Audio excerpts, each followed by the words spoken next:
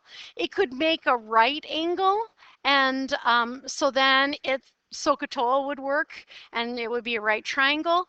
It could be at a particular length so that it can swing back and forth right here. And so, this is kind of that same length. It wouldn't necessarily be 1 inch, but these are the same length. And so we either get an acute triangle, which would be this one, or we might get an obtuse triangle. One thing I'll have you notice here, and let me kind of just back all these yellow things off. And the thing that I want you to notice is if I swing this leg back, this little triangle right here, which has this swing leg, will be an isosceles triangle. And so that's what you'll be careful of as we go. So I want to just add a slide and talk about things a little bit.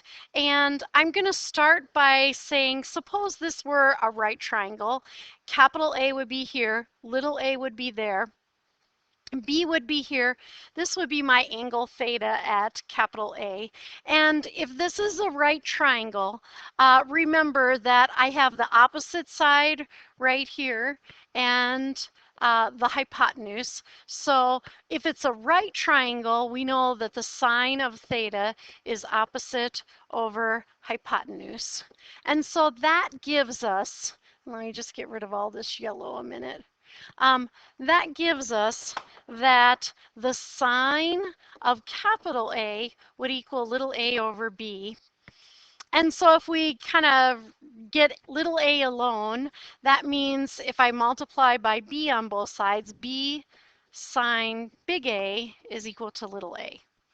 And so if this is a right triangle, when we know this side-side angle, which is the ambiguous case, if that A side length happens to be exactly equal to b sine theta, or excuse me, b sine A, then this would be a right triangle.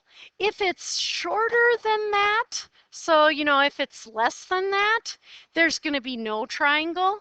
And if it's a certain amount bigger than that, and so I'm just going to clone this triangle. I don't know if I have it all there. Yep, I'm going to clone this triangle. And then if it's a certain amount, so I'll just kind of get rid of that.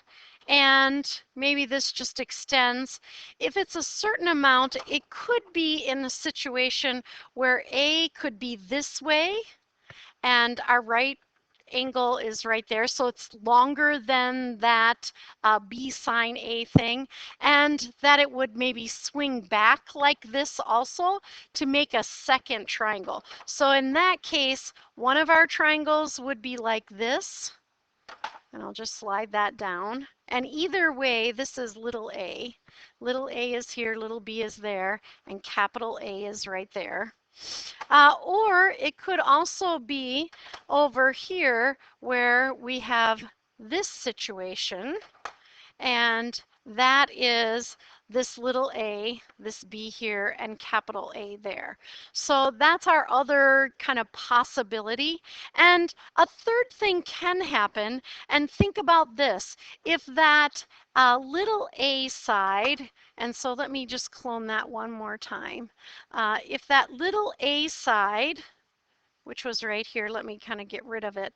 If that's super long, and think about this, if that little A side is super long, ooh, I didn't go quite exactly straight lines, but hopefully that's close enough, then it can't swing back to this direction because it's too long to do that. And so then we can just have one triangle. So we can have no triangles, we can have a right triangle, we can have two triangles, or we can have one triangle that has kind of a long side there. And so this is the handout that kind of talks about that. And what we do right away is we compare, and we call H that, which would be the altitude of that right triangle, or a leg really of that right triangle. So for this ambiguous case, and generally I just try to draw out the picture. I generally put the angle that I know on the left side. I'm most comfortable with that. And then the side, what would be B, kind of going up from there. And then that A side kind of over towards the right. So if we know little a, little b, and big A, if we have an acute angle, so that means that angle A is an acute angle, less than 90 degrees, and then we right away find this H equals B sine A, so that we know that value, because we know B and we know this capital A. And so if we get a situation where little a is less than B, and it's also less than H, that value that we just found, which is B sine A, then there's no solution or no triangle for that situation. Then if when we try this B sine, H equals B sine A, and it happens to be the same, then there's one solution, and it's a right triangle. And so then we can actually use SOHCAHTOA in that particular situation. And then if it is still A an acute angle, and then that B sine A, when we look at that, well, our little a is bigger than that value, but it's less than B, so it has that ability to swing back and forth. Then there are two solutions, or two triangles, and generally you'll find this one first, and so that's the one that is acute, and then we'll find the second one. Oops. We'll find the second one by remembering that since that little triangle, when we swing that leg back and forth, is an isosceles triangle, these angles are the same. So whatever angle we got here with capital B, then this second capital B will be 180 minus that, because those are a linear pair, kind of remembering some of your geometry as we go. And then, you know, kind of one of the most desirable cases here is just if the A is bigger than, the little a is bigger than the little b, there's one solution. We have to use the law of sines in that one though. And then if A is right angle or greater than 90 degrees, then if little a is less than or equal to little b, there's no solution, or it's just greater than and there's one solution, because we can't swing it back as we do that. So to solve an ambiguous case, which is that naughty word backwards, side-side angle, of an oblique triangle, first you figure out how many solutions there are, and if there's one or more, then you use the law of sines to find them as you go. So I try to make the better sketch on these than I sometimes do because I want to be able to kind of visualize and be able to tell, if I think this is going to work out for myself. So find all the solutions for the given triangle if possible. If no solution exists, write no solution. Round side lengths to the nearest tenth and angle measures to the nearest degree. And so kind of that same direction we've had before. So for this one, I'm not going to start by drawing a triangle for sure, but I am going to start, and it does give us those same letters, so it's easy to kind of match what we've been doing. So that first angle is 63 degrees. I'm going to just say that's about like that. So there's angle A, and it's 63 degrees. And I'm actually going to put on little b next because little b is 25 right here. And then little a, and then if you're writing, you might want to write in a pencil. Little a is 18. And so I have to decide if that's going to make it go straight up and down, if it's going to hang there and just swing back and forth, or kind of what is going to be the situation of that particular problem.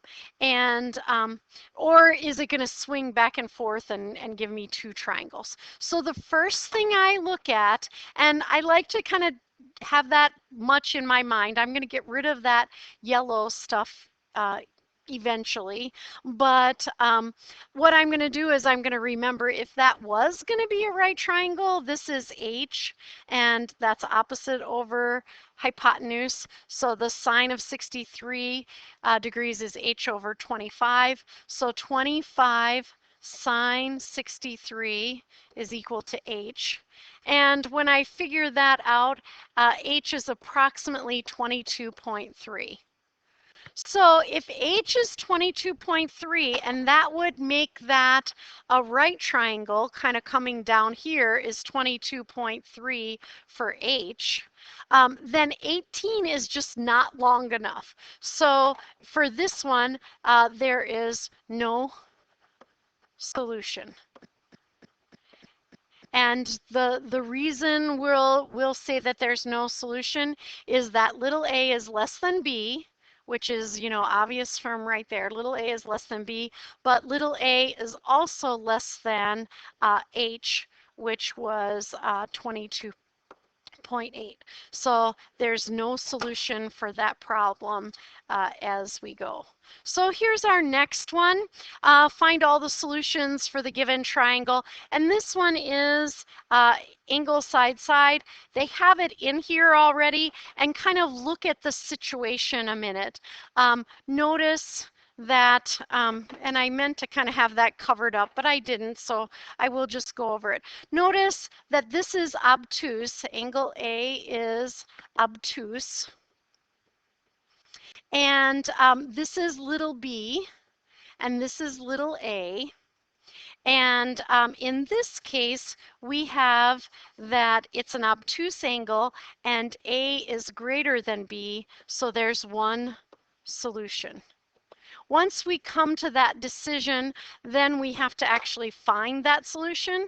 And now we're able to use the law of signs for this one now as we go. And so we'll start with the sine of 105 over degrees over 73 equals the sine of capital B over little b, which is 55, so I can put the 55 in there. Now for this one, when I cross multiply, it's sine b that I'm going to get alone, so the sine of capital B equals, and when I cross multiply, I'll get 55 sine 105 degrees over 73.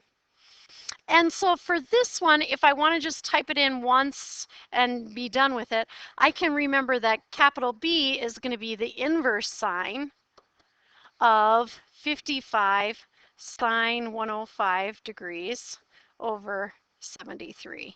And that way I can just kind of type it all in and kind of one and done and just get that answer. So in this case, capital B is equal to approximately, oops, is approximately equal to, and it did say angles to the nearest degree. So when you do that on your calculator,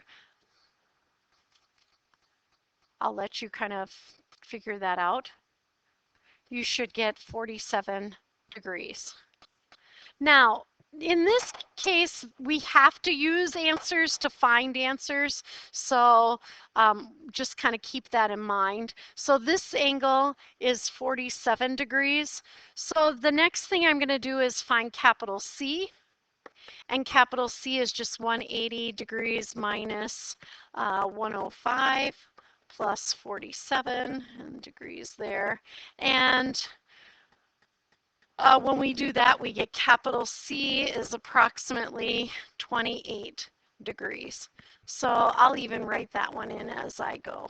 So for this one, showing your work is crucial because if you make a mistake on one, you want to have your work to back up how you were getting the other answers, even if they didn't give you the correct answer. So again, I'm going to go back to this ratio where I knew both of those to begin with, and that's what I'm going to use to kind of find that last piece.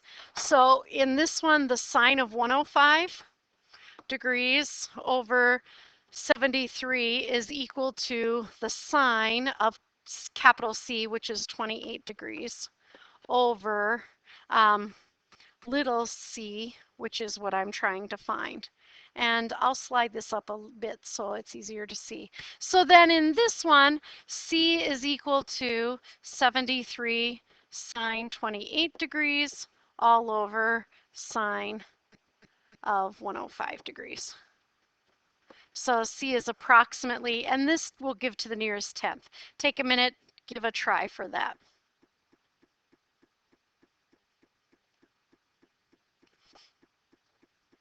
And you should have gotten 35.5.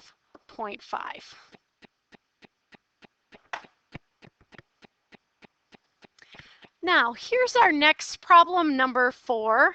And so for number 4, you might want to write down kind of some of this stuff that it tells you. So capital A is 45 degrees, little a is 18 degrees, or excuse me, just 18, and little c is 24. It says round side lengths to the nearest tenth and angle measures to the nearest degree. And again, we're having this side angle situation, so we kind of have to check things out right away. So I'm going to start by drawing this picture as well. So my angle A, and I just like to put it over here, is, oops, I was going to write the number and I wanted to write the A. Angle A, let me start again. Angle A is 45 degrees. And I'm going to put the little c. Now it's little c, but I'm still going to put it right here because that just means A, B, and C are interchanged from other problems that I've worked on. So little c can be right there, and then that's 24, and my little a will be at 18 right here. So first I want to check to see if it makes into a triangle. And so I'm going to remind myself that if it does make into a triangle, I'm going to compare it to that height h. And so using the right triangle trig, little h is equal to 24 sine 45 degrees. And maybe I should write that in a color. Oops. Let me just make that a little more visible because I'm going to leave it there. And so in this case, little h would be approximately 17. So now our value is 18. So in this one, we're in the situation where we have angle A as an acute angle. And then, so angle A is acute. I'm sure you can kind of guess what's going to happen here. Angle A is acute, and little a is less than, in this case it's C, so 18 is less than 24. And then the other thing that happened is A is greater than H. So our 18 is greater than 17. And so that means we're going to get that situation where we have that swing leg. So it's going to come down this way or this way.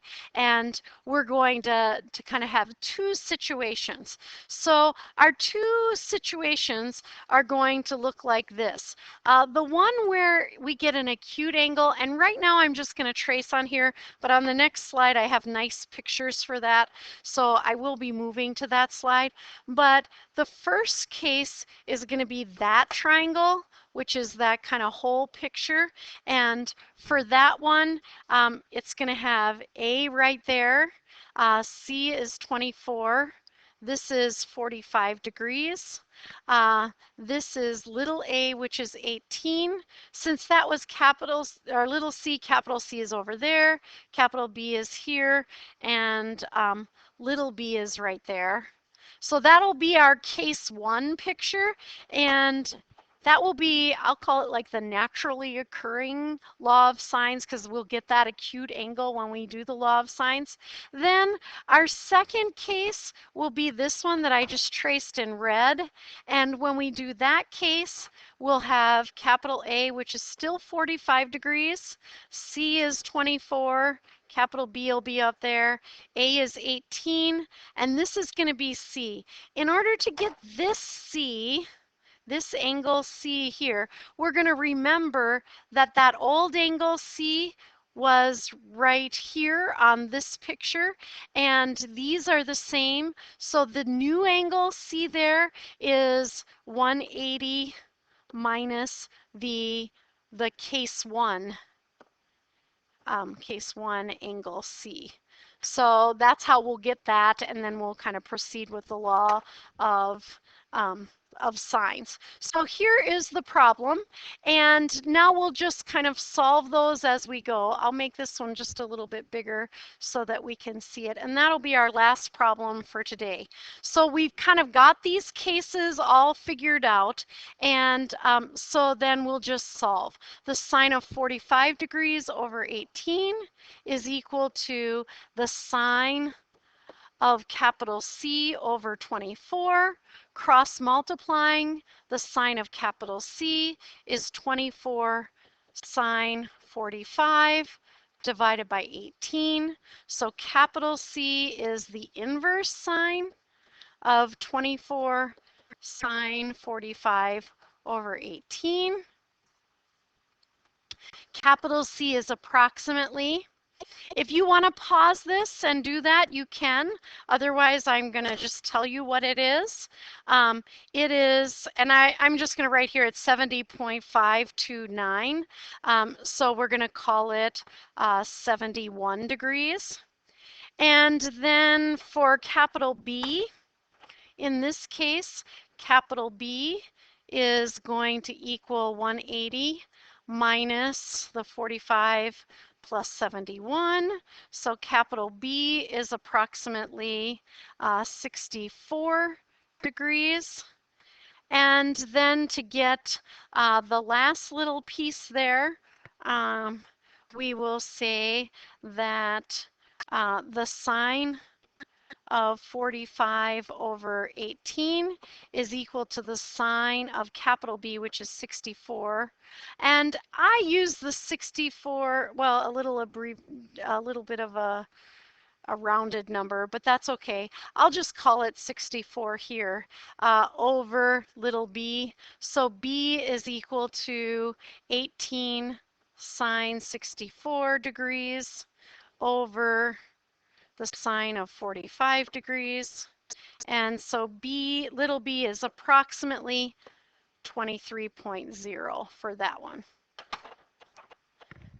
And then if we run out of time, you will just finish this one, and then if you need to see it tomorrow in class, I will show it to you. I will work it out right now, but if the bell does ring, just know I expect you to figure that out as well. So I'll just draw a line, and that's case 1 is over there, and then I'll do case 2 kind of more in green. So for this one, really our angle C, and they're calling it C prime right here, the angle C on this one is, since this angle, and let me write with a kind of thinner marker, since this angle C was 71, then this is 71, and then this angle, I'll put a little dot there, is 180 minus 71. So C prime is 180 minus 71. So C prime is approximately 110, sorry, 109. Yes, 109. 109 degrees. And then they're also calling this B prime. If you call these ABC, I'm good with that as long as you have a separate picture for them.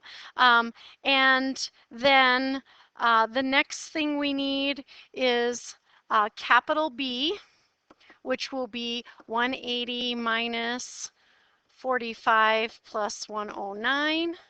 And so that one, capital B, is approximately, or B prime, they're calling that, 26 degrees. And then the last thing we have to find is that missing side. So for this one, the sine of 45 degrees over 18, that's still the same as that ratio on the other one, is equal to the sine of 26 degrees over little b. And then when we cross multiply for that one, little b is 18 sine 26 degrees over sine of 45 degrees. And we'll leave you to get that to the nearest tenth as you do that. So then tomorrow when I get back, we will do a couple of the clicker problems, or at least one of them or something, and a couple of those, and then we'll move on to the law of cosines. So have a good day, and you know what you have to work on.